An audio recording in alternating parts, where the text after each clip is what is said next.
Assalamualaikum warahmatullahi wabarakatuh. Yang saya hormati Ibu Dia selaku dosen mata kuliah Sejarah Masyarakat dan juga seluruh rekan-rekan semuanya. Selamat siang semuanya. Alhamdulillahirabbil alamin. Wabihi nasta'in wa ala umuri dunya waddin. Wassalatu wassalamu ala asrofil anbiya'i wal mursalin. Amma ba'du. Puji dan syukur marilah kita panjatkan kehadirat Allah Subhanahu wa taala sehingga atas rahmat dan karunia-Nya kita dapat mengikuti perkuliahan kali ini dalam keadaan sehat walafiat. Di sini saya Tria Salsabila sebagai moderator akan memimpin jalannya diskusi pada kesempatan kali ini. Izinkan saya memperkenalkan anggota kelompok 4 terlebih dahulu. Yang pertama yaitu ada Winnie Sutriani, ada Septian Cahya Ajhari, Sasti Lusianti, Salma Maulidia Putri, Bunga Agustin, Karen Gustiawati Putri, Ihdanur Syabani, Tria Salsabila, dan Anita Retnaningsih. Baiklah rekan-rekan sekalian, untuk mengefektifkan waktu, langsung saja masuk ke pemaparan materi pertama, yaitu yang akan disampaikan oleh Anita. Kepadanya saya persilahkan. Ya, terima kasih kepada moderator yang telah memberikan kesempatan waktunya. Langsung saja, di sini saya akan menjelaskan tentang letak dan luas wilayah. Next, bisa di next. Nah, Kampung Naga itu adalah salah satu dari sekian banyak kampung adat Sunda yang masih menjaga tradisi nenek moyang tersebut. Nah, Kampung Naga itu dihuni oleh masyarakatnya yang hingga kini tetap konsisten dengan pola hidup Sunda Buhun atau Sunda tradisional. Nah, Kampung Naga secara administrasi terletak di Desa Neglasari, Kecamatan Salawu, Kabupaten Tasikmalaya. Lokasinya berada di hulu Sungai Cimulan dan diapit perbukitan dataran tinggi dengan kemiringan antara 45 derajat yang membujur dari timur ke barat. Nah, lokasi Kampung Naga ini tidak jauh dari jalan raya yang menghubungkan antara Kota Garut dan Tasikmalaya. Luas area Kampung Naga diperkirakan sekitar 1,5 hektar dan tidak dapat ditambah lagi sesuai dengan aturan adat yang diturunkan oleh leluhur. Adapun batas wilayah Kampung Naga itu sebelah barat dibatasi oleh hutan keramat, sebelah selatan dibatasi oleh sawah penduduk, dan sebelah utara dibatasi oleh Sungai Cimulan. Terima kasih, saya kembalikan pada moderator. Baik, terima kasih kepada Anita Retnaningsih yang telah menyampaikan materinya. Selanjutnya materi akan disampaikan oleh Winnie Sutriani. Kepadanya saya Terima kasih kepada moderator yang sudah mempersilahkan saya untuk menyampaikan materi terkait sumber daya alam dan keanekaragaman hayati. Yang pertama di sini mengenai sumber daya alam. Sumber daya alam adalah sesuatu yang memiliki nilai guna. Sumber daya alam adalah keseluruhan faktor fisik, kimia, biologi, dan sosial yang membentuk lingkungan sekitar kita. Hanker dan kawan-kawan menyatakan bahwa sumber daya alam adalah semua yang berasal dari bumi, biosfer, dan atmosfer yang keberadaannya tergantung pada aktivitas manusia. Semua bagian lingkungan alam kita seperti biji-bijian, pepohonan, tanah, air, udara, matahari, dan juga sungai adalah sumber daya alam. Sumber daya alam juga merupakan unsur-unsur yang terdiri dari sumber daya alam nabati atau tumbuhan dan sumber daya alam hewani atau satwa dengan unsur non-hayati di sekitarnya yang secara keseluruhan membentuk ekosistem. Sumber daya alam memiliki peranan dalam pemenuhan kebutuhan manusia. Next. Yang selanjutnya, dalam pengelolaan sumber daya alam, umumnya dikenal 3 macam sumber daya alam didasarkan pada sifatnya, yaitu yang pertama, sumber daya alam yang dapat dipulihkan, di mana aliran sumber daya tergantung kepada manajemennya, dengan beberapa kemungkinan persediaannya dapat menurun, lestari, atau meningkat. Contohnya yaitu tanah hutan dan marga satwa. Yang kedua, sumber daya alam yang tidak dapat dipulihkan, di mana persediaan tetap dan sumber alam ini terdiri dari, yang pertama, secara fisik persediaan akan habis seluruhnya, contohnya batu bara, minyak bumi, dan gas alam. Yang kedua, persediaan menurun tetapi dapat digunakan kembali atau didaur ulang, contohnya kelompok logam dan karet. Kemudian yang ketiga, sumber daya alam yang tak akan habis, di mana tersedia secara berkelanjutan, yang terdiri dari yang pertama, persediaannya tidak terbatas dan tidak terpengaruh oleh tindakan manusia, contohnya energi matahari dan energi pasang surut. Dan yang kedua, persediaannya tidak terbatas tetapi terpengaruh oleh tindakan manusia, contohnya bentang alam, keindahan alam, ruang angkasa, dan juga udara. Pengelolaan sumber daya alam yang baik ini akan meningkatkan kesejahteraan umat manusia, dan sebaliknya pengelolaan sumber daya alam yang tidak baik akan berdampak buruk. Oleh karena itu, persoalan mendasar sehubungan dengan pengelolaan sumber daya alam adalah bagaimana mengelola sumber daya alam tersebut agar menghasilkan manfaat yang sebesar-besarnya bagi manusia. Next. Dan yang selanjutnya mengenai keanekaragaman hayati. Keanekaragaman hayati ini merupakan istilah yang digunakan untuk keanekaragaman sumber daya alam, meliputi jumlah maupun frekuensi dari ekosistem, spesies maupun gen di suatu tempat. Pada dasarnya, keanekaragaman melukiskan keadaan yang bermacam-macam terhadap suatu benda yang terjadi akibat adanya perbedaan dalam hal ukuran, bentuk, tekstur, maupun jumlah. Sedangkan kata hayati itu sendiri berarti sesuatu yang hidup. Jadi, keanekaragaman hayati dapat diartikan sebagai keanekaragaman adanya perbedaan-perbedaan mulai dari perbedaan bentuk, ukuran, warna, jumlah, tekstur, penampilan, dan juga sifat-sifatnya. Next. Nah, selanjutnya itu sumber daya alam dan juga keanekaragaman hayati yang ada di Kampung Naga. Kampung Naga ini merupakan suatu perkampungan yang dihuni oleh sekelompok masyarakat yang sangat kuat dalam memegang adat istiadat peninggalan leluhurnya. Dalam hal ini adalah adat Sunda. Seperti permukiman Baduy, Kampung Naga menjadi objek kajian antropologi mengenai kehidupan masyarakat pedesaan Sunda pada masa peralihan dari pengaruh Hindu menuju pengaruh Islam di Jawa Barat. Di Kampung Naga ini terdapat sumber daya alam dan keragaman hayati yang bisa dimanfaatkan oleh masyarakat sekitar untuk memenuhi kebutuhannya. Sumber daya alam dan keragaman hayati yang ada di Kampung Naga ini meliputi pertanian sawah, hutan, ladang, serta peternakan. Pertanian sawah di Kampung Naga ini digarap secara tradisional dengan mencangkul sawah. Jenis bibit padi yang ditanam adalah padi lokal atau pare gede, menggunakan pupuk organik, panen dengan ani-ani, dan menumbuk padi dengan lesung dan alu. Selain itu, di Kampung Naga ini juga banyak ditumbuhi pohon-pohon yang dimana pohon tersebut merupakan salah satu sumber daya alam dan hayati yang dimanfaatkan oleh masyarakat setempat seperti bambu, kayu, dan rotan yang kemudian dijadikan sebuah kerajinan. Sejumlah kerajinan yang dibuat diantaranya yaitu caping, keranjang bambu, piring dari lidi, hingga seruling bambu serta sandal. Selain itu dimanfaatkan juga untuk membuat peralatan dapur seperti boboko, hihid, asepan, nyiru, tampir, dan lain-lain. Sekian pemaparan materi dari saya kembalikan kepada moderator. Baik, terima kasih kepada Winnie Sutriani yang telah menyampaikan materinya. Selanjutnya, materi akan disampaikan oleh Septian. Kepadanya saya persilahkan. Oke, bismillahirrahmanirrahim. Suaranya sudah masuk? Masuk, kalau siap. Oke. Oke, yang selanjutnya itu mengenai topografi wilayah Kampung Naga. Topografi yang berada di wilayah Kampung Naga ini, kalau kita lihat di bagian barat, sebelah barat, itu relatif lebih tinggi dibandingkan dengan wilayah bagian timur. Kenapa? Karena wilayah bagian barat itu berupa perbukitan, sedangkan wilayah bagian timur itu sedikit demi sedikit itu mengarah ke Sungai Ciulan. Sehingga kalau menurut masyarakat sekitar ataupun menurut adat Sunda di Kampung Naga itu adalah dikategorikan ataupun diistilahkan sebagai tanah bahe ketan. Jadi konturnya itu miring sehingga wilayah bagian timur dari wilayah Kampung Naga itu rentan terhadap bencana banjir sama longsor kalau misalkan terjadi hujan besar di daerah hulu. Seperti itu. Oleh karena itu, masyarakat di Kampung Naga itu erat memegang aturan ataupun yang disebut dengan kata apa ya namanya itu, aturan ataupun petuah dari leluhurnya. Misalkan jangan menebang pohon sembarangan ataupun harus ada reboisasi kalau misalkan berdasarkan bahasa ilmiahnya itu. Jadi seperti itu, sehingga bisa mengurangi dampak dari bencana alam gitu. Selanjutnya, kondisi tanah yang berada di Kampung Naga juga memiliki tanah yang cukup subur. Itu karena kelestariannya ataupun tanahnya itu dijaga kesuburannya oleh masyarakat sekitar. Dan juga didukung oleh, kalau kita belajar ilmu geologi, itu pasti ada mineral-mineral tertentu yang menyebabkan tanah itu subur. Ataupun dari segi mikroorganismenya, karena banyak hutan dan sudah lama itu enggak dijamah manusia, ataupun dari segi pemeliharaannya bagus, maka akan terbentuk susunan tanah yang memiliki kadar hara yang tinggi. Gitu. Kemudian juga ini pemanfaatan lahan. Di Kampung Naga ini lahan sebagian besar itu kan luasnya itu kurang lebih ada 1,5 hektar. Nah, pemanfaatan oleh masyarakat kebanyakan adalah sebagai sawah ataupun ladang, dan sisanya itu adalah untuk pemukiman. Di mana pemukiman yang terdapat di wilayah Kampung Naga ini setiap tahun ataupun dari awal berdiri sampai sekarang itu nggak berubah. Dalam artian tidak bertambah itu. Tapi mobilitas penduduk ada yang meninggal, ada yang keluar, ataupun ada yang masuk lagi ke dalam, itu ada mobilitas. Tapi untuk jumlah kepala keluarga di sana relatif tetap seperti itu. Nah, ini juga ada posisi kawasan, tadi sudah disebutkan tanah bahe. Jadi konturnya itu miring dari barat ke timur. Seperti apa ya? Seperti kalau dari puncak gunung ke bawah ke lereng gitu. Agak miring. Untuk sementara materi dicukupkan, saya kembalikan ke moderator. Baik, terima kasih kepada Septian yang telah menyampaikan materinya. Selanjutnya yaitu materi perumahan dan pemukiman di Kampung Naga yang akan disampaikan oleh saya sendiri.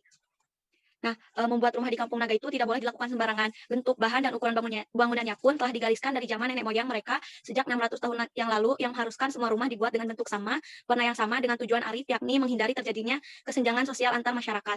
Bangunan rumah warga Kampung Naga berbentuk rumah panggung. Hampir seluruh bahan bangunannya itu terbuat dari bahan-bahan lokal yang mudah didapat di daerah setempat, kecuali untuk beberapa bagian tertentu seperti paku dan kaca untuk daun jendela. Sesuai dengan pikuku leluhurnya, mereka tabu membangun rumah tembok dengan atap genting walaupun secara ekonomis itu memungkinkan. Nah, atapnya yang dilapisi ijuk berbentuk memanjang sehingga disebut suhunan panjang. Namun ada juga yang menyebutnya suhunan julang ngapak, sebuah ciri dari bangunan tradisional Sunda.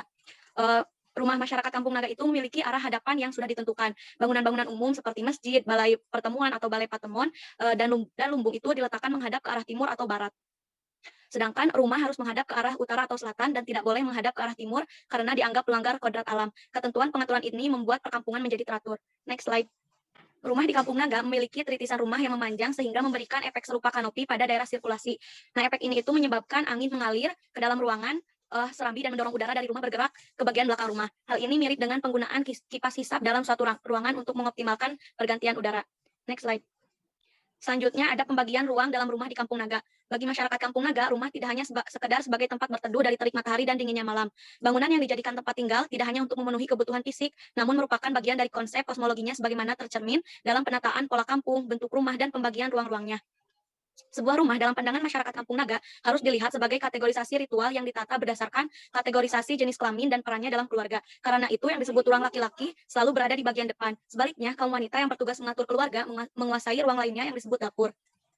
Nah, bagian depan sekali sebelum melewati pintu depan terdapat tangga yang disebut golodok. Golodok itu terbuat dari bambu yang dibelah dua, namun ada pula yang terbuat dari papan.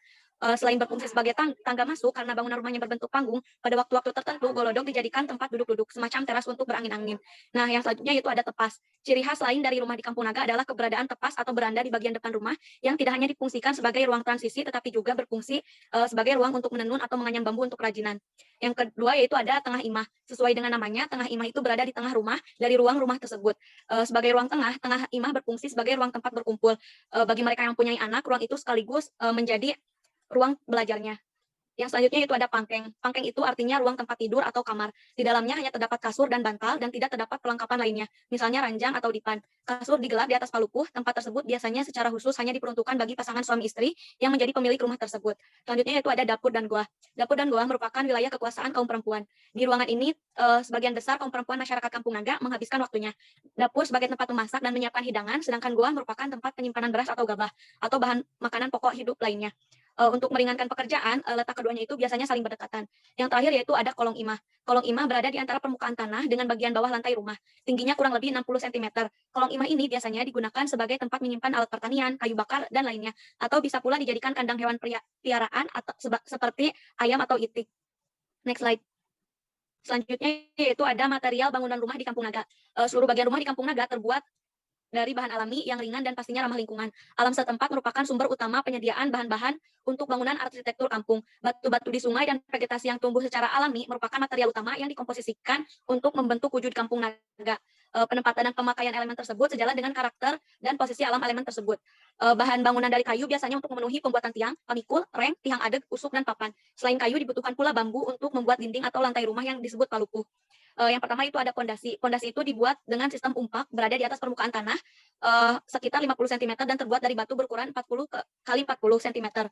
Selanjutnya itu ada dinding. Dinding rumah terbuat dari gedek atau bilik dalam bahasa Sunda. Kayu abasia atau jaro, bilah-bilah kayu dengan diameter sekitar 5 cm yang didirikan tegak kemudian dililit dengan tali bambu. Selanjutnya ada lantai dan atap. Lantai rumah pada rumah-rumah di Kampung Naga terbuat dari kayu albasia atau segon, sedangkan atapnya terbuat dari 2 lapis. Lapisan bawah berupa daun nipah, bagian atasnya dibuat dari ijuk yang dililit dengan tali bambu. Yang terakhir yaitu pemukiman di Kampung Naga. Kawasan pemukiman Kampung Naga ini dikelilingi sawah berteras-teras dan hutan tutupan. Sebagian lagi berupa kolam penampungan air yang sekaligus menjadi tempat memelihara ikan. Secara ekologis, pola perkampungan Kampung Naga mencerminkan pola lingkungan masyarakat Sunda yang umumnya terdapat di daerah-daerah pedesaan. Sekian pemaparan dari saya. Mohon maaf bila ada materi selanjutnya akan dilanjutkan oleh Sasti. Kepadanya saya persilahkan. Baik, terima kasih kepada moderator. Next, Mbak. Di sini saya akan menjelaskan mengenai sejarah dan latar belakang masyarakat Kampung Naga. Nah, yang pertama yaitu sejarah dari Kampung Naga. Nama Kampung Naga itu sendiri ternyata merupakan suatu singkatan kata dari kampung di Nagawir, yang artinya merupakan kampung yang berada di lembah yang subur. Gawir merupakan bahasa Sunda yang bermakna tepian atau sisi jurang. Dalam bahasa Sunda, Kampung Naga diambil dari istilah Kampung Nagawir yang berarti kampung yang terletak di tepian atau sisi jurang. Nah, sejarah dari Kampung Naga itu sendiri yaitu ditemukan oleh Dalem Eyang Singaparna yang merupakan karukun atau nenek moyang yang berasal dari kerajaan Galunggung yang merupakan murid dari Sunan Gunung Jati. Nah, Eyang Singaparna ini bertugas sebagai utusan raja untuk menyebarkan agama Islam ke daerah barat. Nah, kemudian ia sampai ke daerah Neglasari yang sekarang menjadi desa Neglasari. Nah, di tempat tersebut, sang abdi bersemedi dan dalam persemediannya Eyang Singaparna mendapat petunjuk bahwa ia harus mendiami satu tempat yang sekarang disebut Kampung Naga. Nah, kampung ini berada di wilayah Desa Neglasari, Kecamatan Salawu, Kabupaten Tasikmalaya. Nah, dalam perjalanannya, ia sampai di suatu daerah yang merupakan cekungan. Di tempat tersebut, Eyang Singaparna bersama murid-muridnya kemudian membuka tempat yang disebut dengan Bumi Ageng sebagai tempat tinggalnya, yang menjadi bangunan pertama atau rumah besar dan agung sampai saat ini menjadi Kampung Naga. Nah, kerajaan di Jawa Tengah yang bernama Sembah Dalem Singaparna ditugaskan untuk menyebarkan Islam ke barat. Lalu ia sampai ke daerah Neglasari yang sekarang menjadi Desa Neglasari, Kecamatan Salawu, Kabupaten Tasikmalaya. daerah ini oleh Sembah dalam singkapan disebut Kampung Naga. Nah, adapun sejarah dari Kampung Naga itu sendiri yaitu berasal dari Darul Islam atau Tentara Islam Indonesia yang di bawah pimpinan Kartosuwirjo, yang pada saat itu Tasikmalaya dan beberapa daerah di Periangan Timur pernah dijadikan basis pertahanan Darul Islam atau Tentara Islam Indonesia. Nah, Kampung Naga tersebut menjadi sasaran keganasan rumah-rumah penduduk yang disebabkan oleh gerombolan pemberontak yang tidak senang karena masyarakat Kampung Naga tersebut tidak memperjuangkan mereka, sehingga mereka membumi hanguskan kampung tersebut, termasuk tempat penyimpanan pusaka yang ada di dalam Kampung Naga tersebut. Sehingga sejarah dari Kampung Naga tersebut ini masih simpang siur, sehingga masih belum adanya kepastian gitu. Nah, sehingga memunculkan adanya dua sejarah tersebut. Nah, sehingga dalam hal tersebut sejarah Kampung Naga ini tetapi dipastikan berasal dari dalam Eyang Singaparna. Nah, selanjutnya di sini saya akan membahas mengenai latar belakang masyarakat Kampung Naga. Nah, masyarakat Kampung Naga masih dapat dikelompokkan ke dalam masyarakat tradisional, yakni suatu kelompok masyarakat yang masih mempertahankan tradisi leluhurnya sebagai suatu cara hidup sehari-hari. Masyarakat Kampung Naga masih memegang teguh adat istiadat nenek moyang, sehingga masih percaya akan adanya mitos. Nah, masyarakat Kampung Naga ini masih dikelompokkan ke dalam masyarakat tradisional, yakni suatu kelompok masyarakat yang masih mempertahankan tradisi leluhurnya sebagai suatu cara untuk hidup sehari-hari. Nah, tradisi mereka yang hingga kini tetap dipertahankan adalah seperti bangunan rumah tradisional yang sudah tadi dijelaskan. Lalu di samping itu juga terdapat sejumlah aturan adat yang disebut tabu atau dalam bahasa Sunda disebut pamali. Nah, yakni aturan yang melarang anggota masyarakat Kampung Naga untuk memiliki atau melakukan perbuatan tertentu. Misalnya dilarang menggunakan penerangan listrik, dilarang memiliki televisi, dilarang menanam padi, dan sebagainya. Nah, orang luar amat memberikan toleransi terhadap kehidupan masyarakat Kampung Naga atas kondisinya yang tetap mempertahankan kesejahteraan dan menolak terhadap berbagai inovasi. Oleh karenanya, tidaklah heran jika sampai saat ini mereka masih belum menerima berbagai skema program pemerintah untuk memperbaiki taraf hidup utamanya dalam bidang inovasi teknologi. Sekian pemaparan dari saya kembalikan kepada moderator. Baik, materi selanjutnya yaitu mengenai tingkat pendidikan di Kampung Naga yang akan disampaikan oleh Ihdan Nusyabani. Kepadanya saya persilahkan. Baik, di sini saya akan menjelaskan tentang tingkat pendidikan di Kampung Naga. Pada umumnya tingkat pendidikan di Kampung Naga ini masih rendah, namun sebagian kecil ada yang sudah tamatan SLTP, SLTA, dan bahkan bisa ke perguruan tinggi. Hanya saja tidak berdomisili, ada yang berdomisili dan juga ada yang tidak berdomisili di Kampung Naga. Walaupun demikian, sewaktu-waktu mereka akan datang di hari-hari tertentu seperti adanya upacara adat ataupun di hari Lebaran. Nah, jadi tingkat pendidikan masyarakat di Kampung Naga ini rata-rata tingkatannya itu hanya di sekolah dasar saja, dikarenakan ada beberapa faktor. Salah satunya yaitu faktor ekonomi yang menjadikan penyebab tidak bisanya melanjutkan sekolah, dan pendapatannya juga tergantung pada hasil panen. Terus dibanding dengan biaya yang dikeluarkan dari pendidikan, meskipun rata-rata hanya tamatan SD, masyarakat Kampung Naga ini ada pula yang mengenyam gitu, seperti di tahun sekarang banyak di jenjang SMP, SMA, bahkan D3 dan juga S1. Bisa dilihat dari tabel berikut, tingkatan pendidikan sekolah dasar lebih banyak dibandingkan di SMP ataupun SMA. Sekian pemaparan dari saya terkait tingkat pendidikan di Kampung Naga. Saya kembalikan kepada moderator. Baik, terima kasih kepada Ihdan yang telah menyampaikan materinya. Selanjutnya yaitu materi mengenai mata pencaharian masyarakat yang akan disampaikan oleh Salma Maulidia Putri. Kepadanya saya persilahkan. Baik, terima kasih.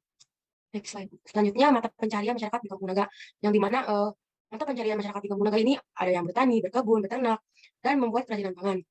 Next sebelumnya, bunga. Nah, tetapi mata pencaharian masyarakat di Kampung Naga ini kebanyakan itu bertani. Jadi kepatuhan masyarakat Kampung Naga terhadap amanat leluhurnya membuat Kampung Naga ini memiliki kearifan lokal tersendiri yang unik dan berbeda dari wilayah lain, yang dimana perkakas keseharian dan juga peralatan bertani yang dipergunakan di Kampung Naga sangatlah tradisional dan tidak sama sekali menggunakan peralatan yang berteknologi tinggi. Sistem pertanian yang diaplikasikannya pun sangat mementingkan sekali kearifan lokalnya yang diberlakukan di kampung tersebut, sehingga menjadi Kampung Naga ini memiliki ciri khas tersendiri yang bisa dibedakan dengan wilayah lain, terutama dalam mekanisme cara bertani. Sekian saya kembalikan kepada moderator. Baik, terima kasih kepada Salma yang telah menyampaikan materinya. Materi selanjutnya yaitu kesenian tradisional dan makna bagi masyarakat yang akan disampaikan oleh Karen Gustiawati Putri. Kepadanya saya persilahkan.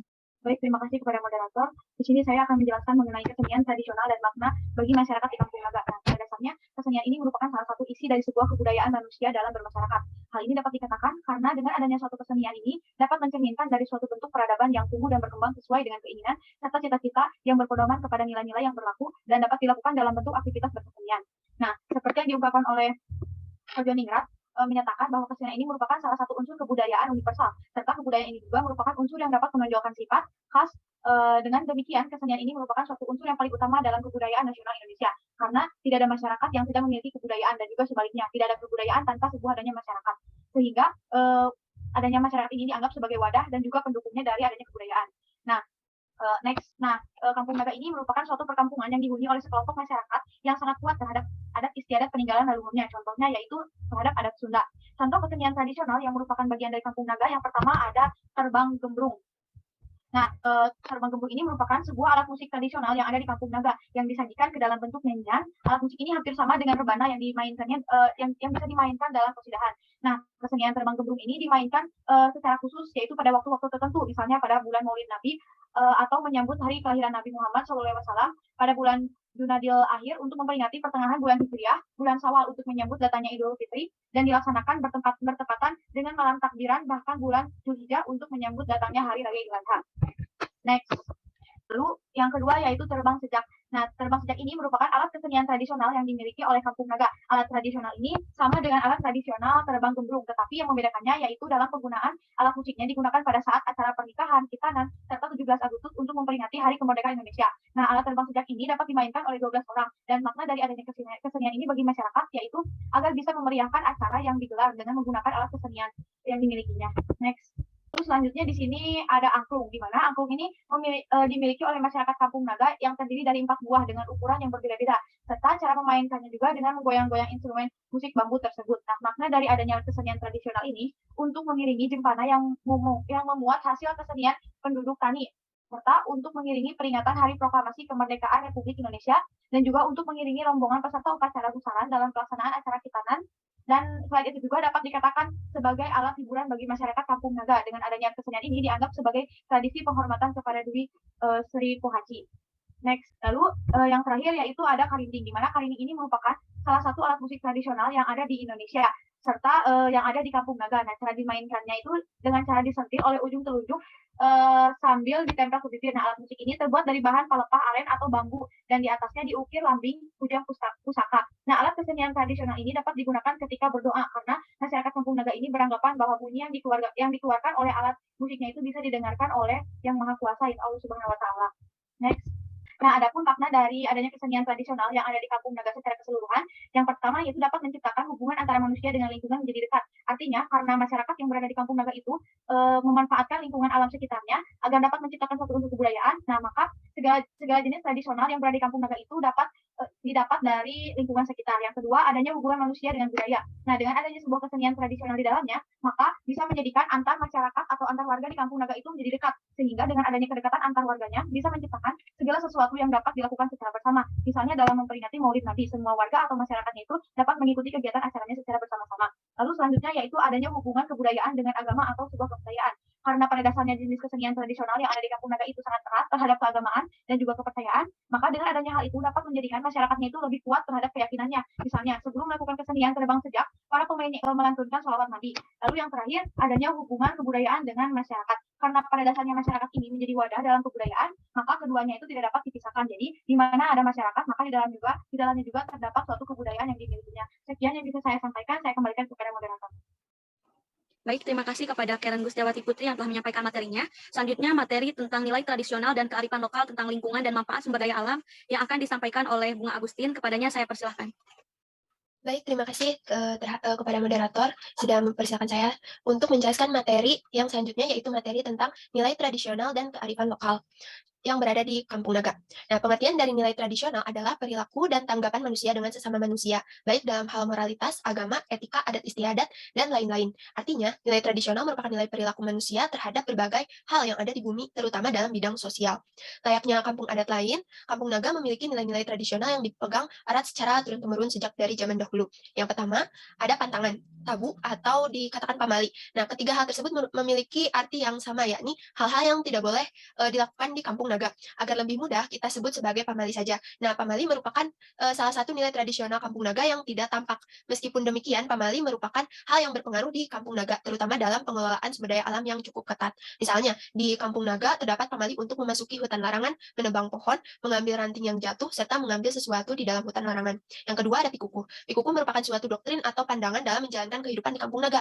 Pikuku ini disampaikan melalui lisan ke lisan secara turun-temurun. Salah satu contoh pikuku yang ada di Kampung Naga adalah memelihara memelihara dan menjaga alam, yaitu leuweung lain ruksakeun, tapi rawateun jeung rumateun, yang mempunyai arti hutan bukan untuk dirusak, akan tetapi untuk dirawat dan dilestarikan. Nah, selanjutnya adalah kearifan lokal. Arti dari kearifan lokal adalah kemampuan kebudayaan setempat dalam menghadapi pengaruh kebudayaan asing pada waktu kedua kebudayaan itu berhubungan. Dengan kata lain, kearifan lokal adalah kebudayaan lokal yang tidak dapat dipisahkan dari tempat tersebut atau dari Kampung Naga. Terdapat beberapa kearifan lokal di Kampung Naga. Yang pertama, pembagian kawasan Kampung Naga. Kampung Naga dibagi menjadi beberapa bagian. Pembagian ini sesuai dengan fungsinya masing-masing. Salah satu tujuan pembagian kawasan di Kampung Naga ini adalah untuk melestarikan sumber daya alam yang ada di Kampung Naga. Pembagian ini terbagi menjadi dua, yaitu menurut fungsinya dan menurut hukumnya. Menurut fungsinya, Kampung Naga terbagi menjadi 3 kawasan, yakni kawasan suci, kawasan bersih, dan kawasan kotor. Sedangkan menurut hukumnya, Kampung Naga terbagi menjadi 3 juga, yaitu leuweung keramat, perkampungan di tengah-tengah wilayah kampung, dan leuweung larangan. Nah, kemudian yang kedua yaitu pola pemukiman Kampung Naga.